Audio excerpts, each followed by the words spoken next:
Jungle.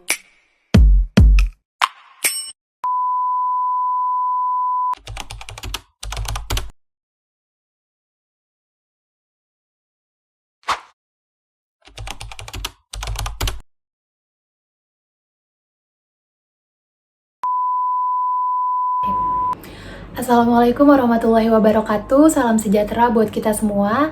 Dan salam hormat kepada Bapak Ramadona selaku dosen pengampu kami di mata kuliah Pembinaan Kompetensi Mengajar, serta kepada teman-teman semua yang sedang menonton. Perkenalkan, nama saya Amel Karesila dari kelas S6B dengan nomor NPM 2022 145000200.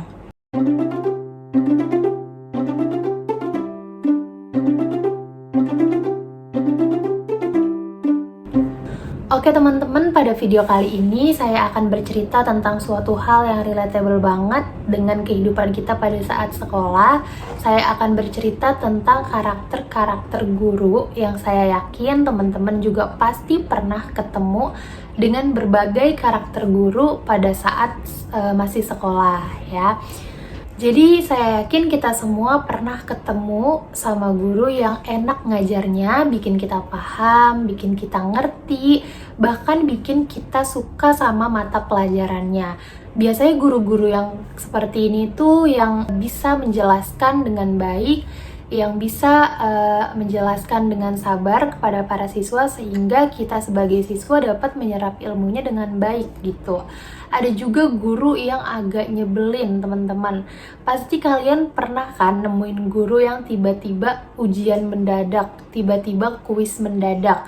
Padahal memberikan penjelasannya itu juga belum banyak gitu teman-teman, tiba-tiba ujian, tiba-tiba ulangan, bahkan kalau menjelaskan pun kurang sabar gitu.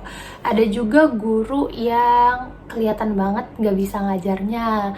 Pasti teman-teman juga pernah ketemu sama guru yang memiliki karakter ini, dimana di saat siswa memberikan pertanyaan kepada guru tersebut, beliau ini tidak bisa menjelaskan pertanyaan itu dengan baik, tidak bisa memberikan jawaban itu dengan baik, bahkan mungkin tidak dapat menjawab pertanyaan dari siswa.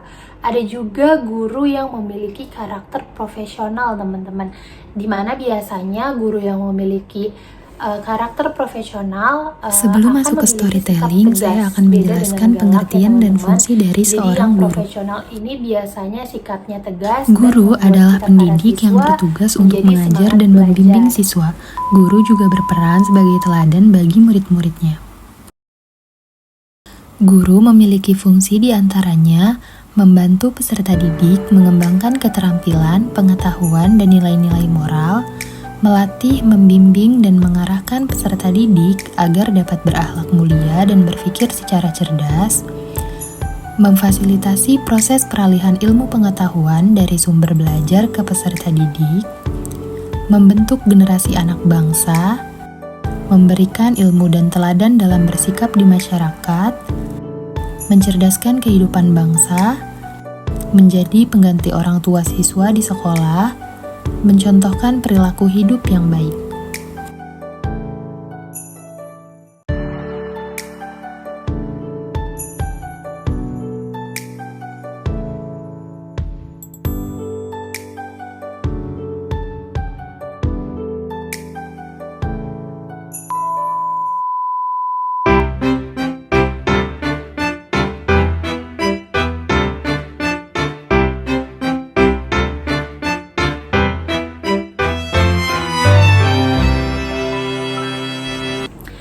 Oke, sekarang masuk ke dalam pengalaman pribadi saya.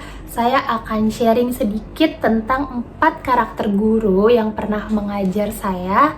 Ya, dimana saya akan sharing 4 karakter guru yang enak dan baik dalam mengajar, guru yang agak nyebelin, guru yang kurang bisa mengajar, dan juga guru yang memiliki sikap profesional.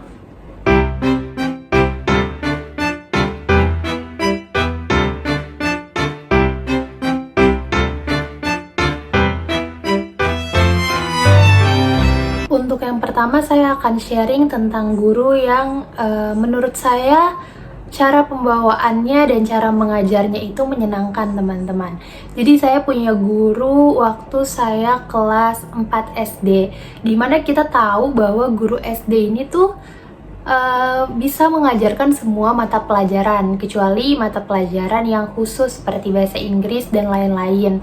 Kebetulan di kelas 4 SD ini saya suka sekali dengan wali kelas saya sendiri karena beliau memiliki pembawaan yang happy, pembawaan yang nyaman, pembawaan yang tenang teman-teman, dan tentunya tuh menyenangkan gitu.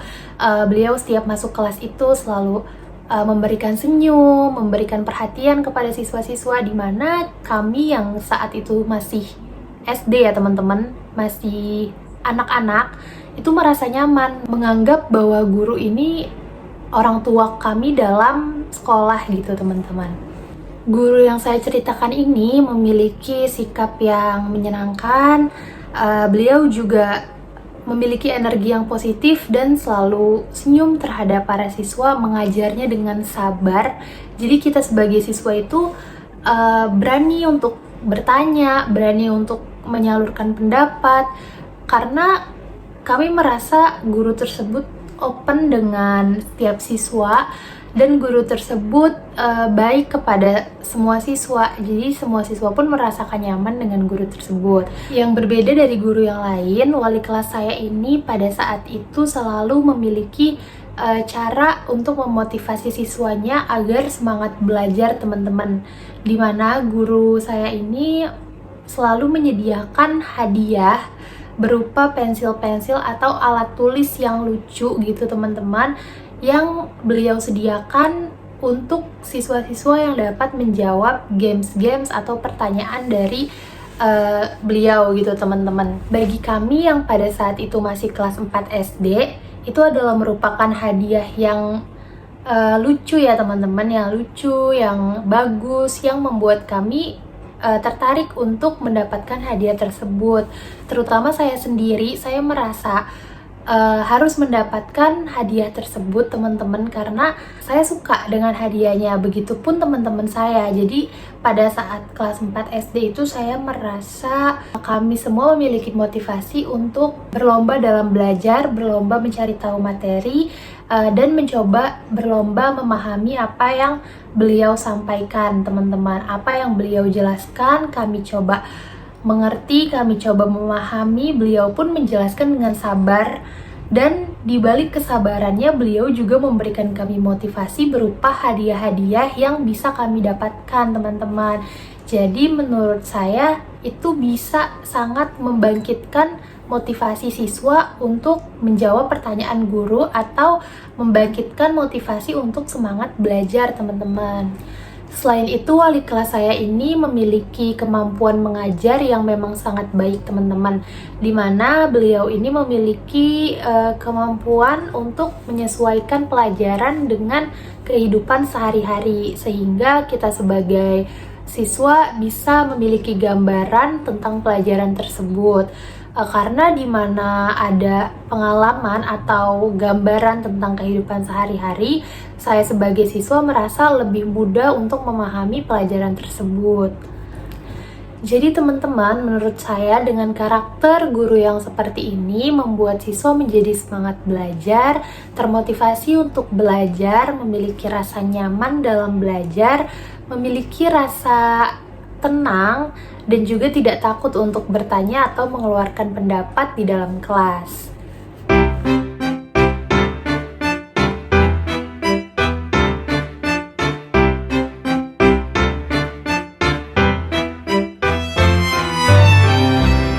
Lanjut untuk cerita pengalaman saya yang kedua, yaitu adalah karakter guru yang sedikit nyebelin. Mungkin model guru atau tipe guru yang seperti ini ada di beberapa sekolah, mungkin di sekolah teman-teman semua ada guru yang memiliki sifat seperti ini. Jadi saya memiliki guru bahasa Inggris di kelas 1 SMA atau kelas 10 ya, kelas 10 SMK. Pada saat itu guru saya ini adalah seorang perempuan, dimana saya merasa beliau membedakan sikapnya antara ke siswa perempuan dan juga siswa laki-laki. Pada saat itu saya merasa beliau lebih akrab dan lebih senang berinteraksi kepada siswa laki-laki dibanding dengan siswa perempuan, karena terlihat begitu jelas bagaimana beliau merespon pertanyaan dari siswa perempuan maupun siswa laki-laki. Contohnya, jika ada siswa perempuan yang bertanya, beliau menjawabnya agak sedikit ketus dan tidak sabar, sedangkan jika siswa laki-laki yang bertanya, beliau menjelaskannya secara ramah dan diajarkan dengan sangat sabar. Selain itu, beliau juga kurang berinteraksi dengan siswa perempuan dan biasanya selalu berfokus interaksi dengan siswa laki-laki, baik itu berbicara tentang pelajaran maupun di luar pelajaran. Menurut saya, dengan membedakan gender seperti itu membuat sebagian siswa kurang nyaman, terutama di kami sebagai siswa perempuan, karena merasa kurang nyaman dengan sikap guru yang seperti itu. Seharusnya menurut saya guru itu bisa adil terhadap semua siswa, baik dari segi apapun termasuk dari segi gender. Seharusnya guru bisa bersikap ramah kepada semua siswa, baik laki-laki maupun perempuan, bisa berinteraksi dengan baik kepada seluruh siswa.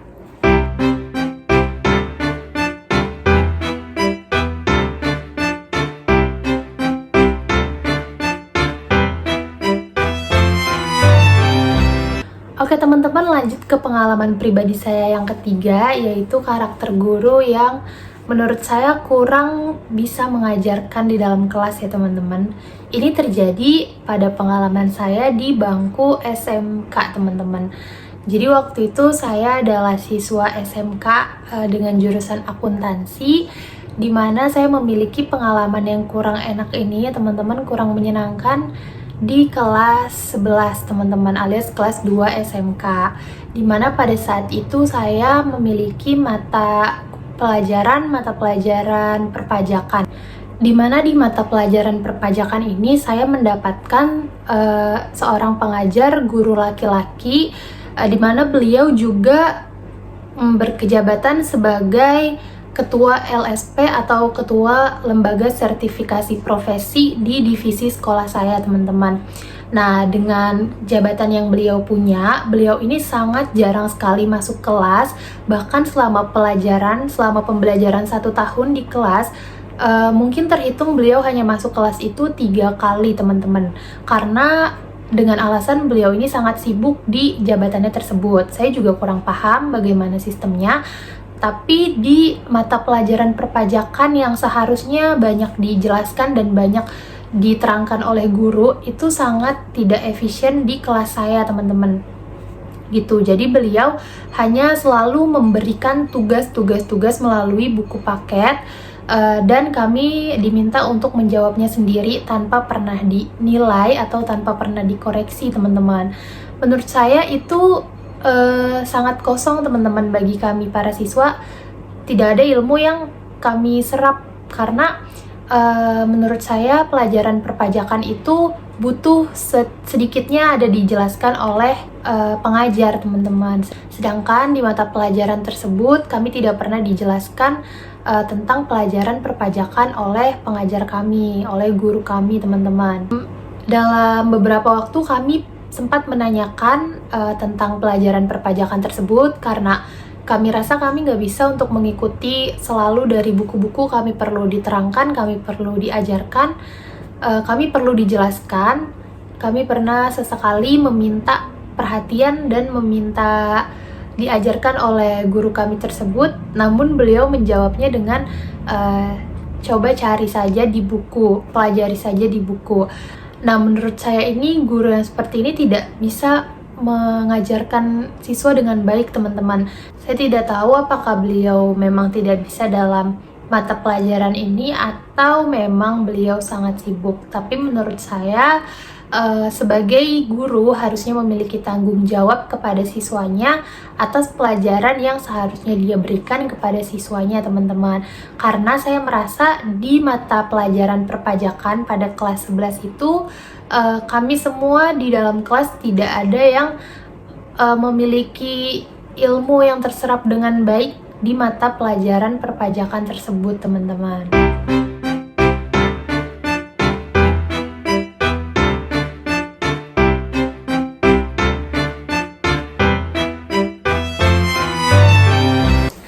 Nah, lanjut untuk cerita pengalaman saya yang terakhir, yaitu adalah guru yang memiliki karakter profesional.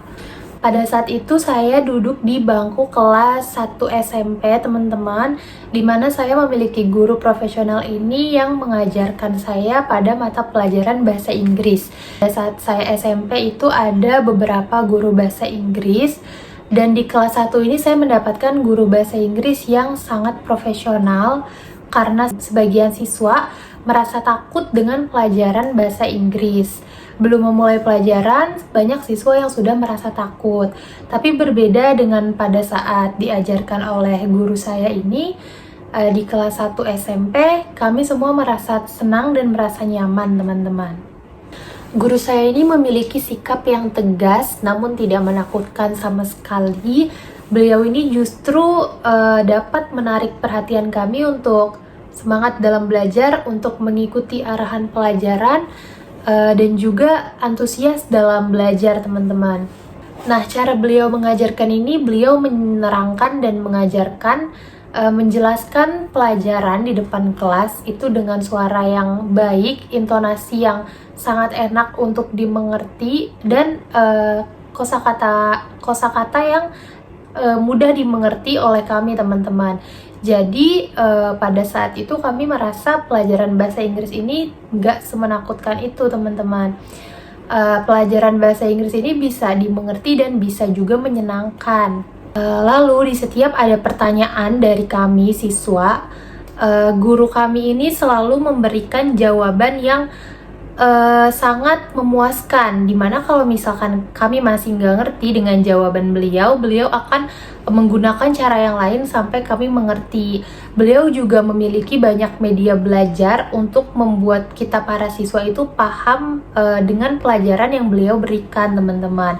Jadi menurut saya, guru yang seperti ini tuh sangat profesional, mengetahui semua pelajaran yang ia berikan, mengetahui cara beliau menyampaikan kepada kami para siswa, dan juga dapat mengatur emosionalnya, teman-teman. Jadi beliau tidak pernah marah-marah, beliau hanya tegas bila mana ada siswa yang salah, bila mana ada siswa yang ngobrol dalam kelas, beliau tetap menghukumnya, namun caranya sangat-sangat masuk akal, teman-teman ya. Maksudnya caranya itu sangat-sangat bisa kita terima, teman-teman, dan bisa dijadikan pelajaran juga untuk kita sebagai siswa. Jadi sangat tidak menakutkan untuk pelajaran bahasa Inggris ketika saya diajarkan oleh guru saya tersebut, teman-teman.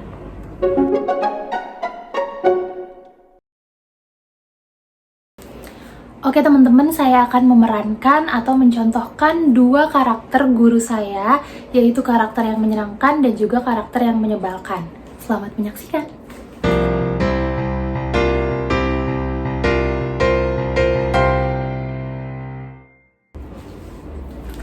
Assalamualaikum warahmatullahi wabarakatuh. Selamat pagi anak-anak. Apa kabar hari ini semuanya? Alhamdulillah baik ya. Udah pada sarapan belum? Udah, oke. Berarti kita bisa mulai pelajaran dengan semangat, dengan fokus. Jangan ada yang ngantuk ya anak-anak ya. Oke, sebelum memulai pelajaran hari ini, boleh silakan dipimpin doa oleh ketua kelas.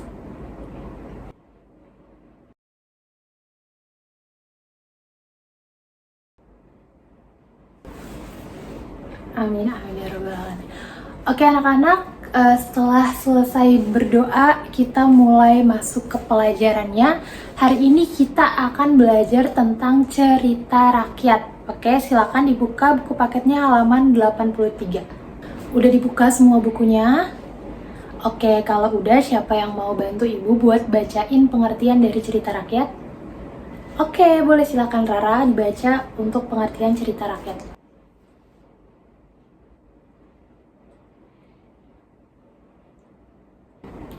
Oke, terima kasih Rara. Jadi itu ya anak-anak pengertian dari cerita rakyat.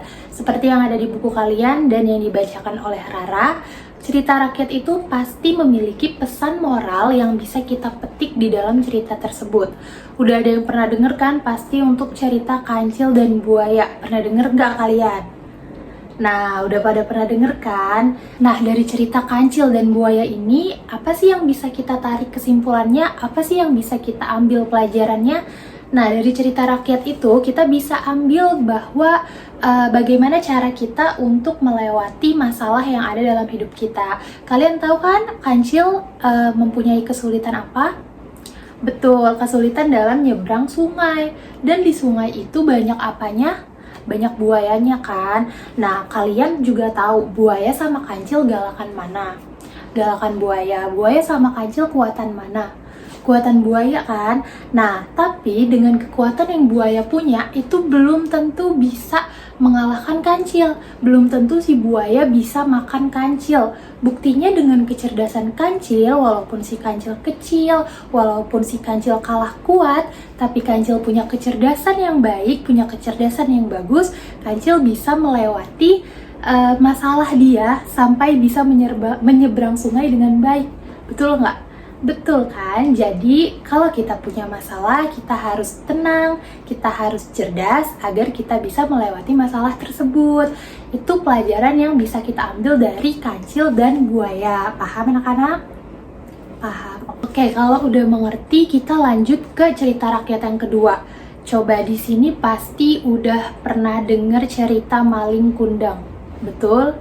Nah, udah pada dengar cerita Maling Kundang? Maling Kundang itu siapa sih? Apa sih pelajaran yang bisa kita ambil dari Maling Kundang? Siapa yang bisa jawab? Ibu ada hadiah untuk kalian yang bisa jawab. Nanti Ibu kasih hadiah ini untuk kalian yang berani jawab. Oke, Dio, silakan jawab.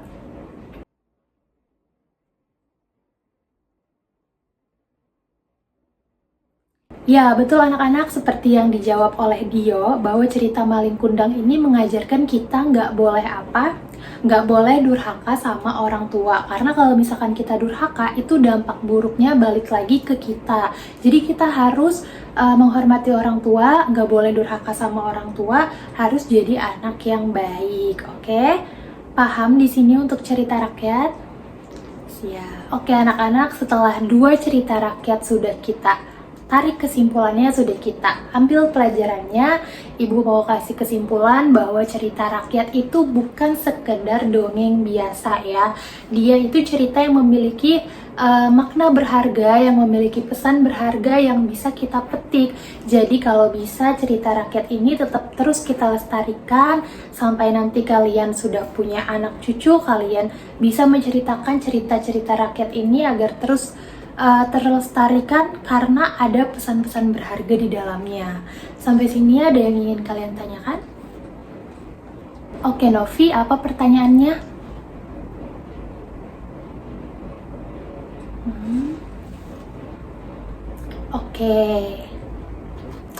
Oke Novi, bagus pertanyaannya, Ibu akan jelaskan.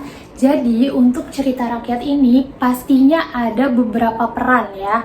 Ada peran protagonis dan juga ada peran antagonis. Jadi apa sih fungsinya peran antagonis itu, Bu? Apa kita harus jadi jahat? Apa kita harus jadi antagonis juga seperti dia? Tentu aja enggak ya anak-anak. Jadi peran antagonis ini mendukung dari cerita rakyat tersebut gitu, dimana kalau misalkan nggak ada peran antagonis ini, nanti nggak ada pesan yang bisa kita tarik, nggak ada pesan yang bisa kita dapatkan gitu. Justru dengan kita melihat si peran antagonis ini, kita harusnya menjadikan pembelajaran pada diri kita, jangan sampai kita menjadi orang seperti si peran antagonis ini. Jangan sampai kita memiliki sikap-sikap yang buruk dan sikap-sikap yang tidak baik seperti pemeran antagonis gitu ya. Jadi kita bisa ambil kesimpulan-kesimpulan yang baik-baiknya aja ya. Jangan kita ikutin untuk sikap-sikap dan tindakan yang buruk-buruk dari sebuah cerita-cerita tersebut.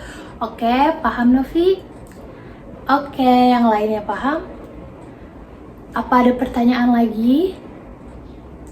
Jika sudah tidak ada yang ingin ditanyakan, Ibu rasa pertemuan hari ini cukup. Ibu rasa kalian juga sudah mengerti apa itu cerita rakyat. Kita ketemu lagi di minggu depan. Sebelum pertemuan ini selesai, ada baiknya kita berdoa Menurut kepercayaan masing-masing, silakan dipimpin oleh ketua kelas.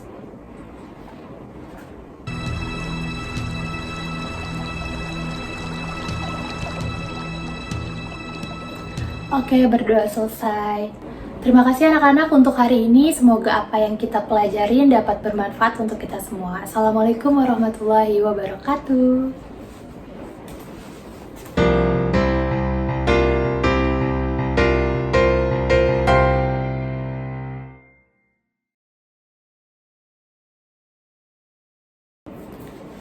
Assalamualaikum warahmatullahi wabarakatuh. Good morning, class. How are you today? I'm great, thank you. Are you ready for today lesson? Oke, kalau kalian sudah siap semua, hari ini kita akan ngerjain soal tentang past tense, present tense, dan juga future tense di halaman 132 dan juga 145 ya. Jadi kalian bisa buka buku paketnya di halaman 132 sampai 145, kalian kerjakan soalnya. Saya tunggu sampai jam mata pelajaran kita selesai. Nanti setelah itu dikumpulkan. Oke?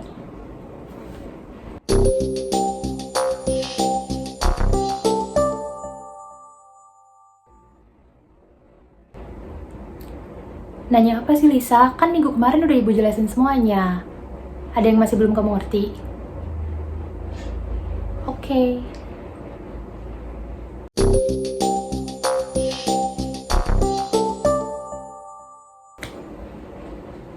Iya, kenapa Andre? Ada yang kamu bingung? Yang mana yang kamu bingung?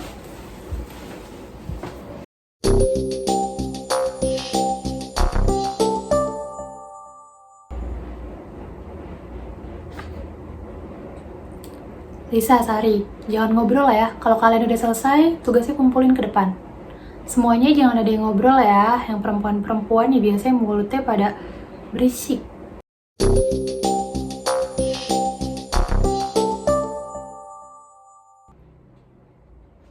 Alex, Farhan gimana, bisa? Oke, nanti kalian istirahat bawa bekal. Oh, enggak, ke kantin.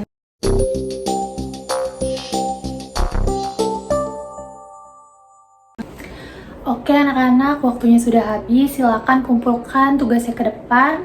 Minggu depan kita ketemu lagi. Wassalamualaikum warahmatullahi wabarakatuh.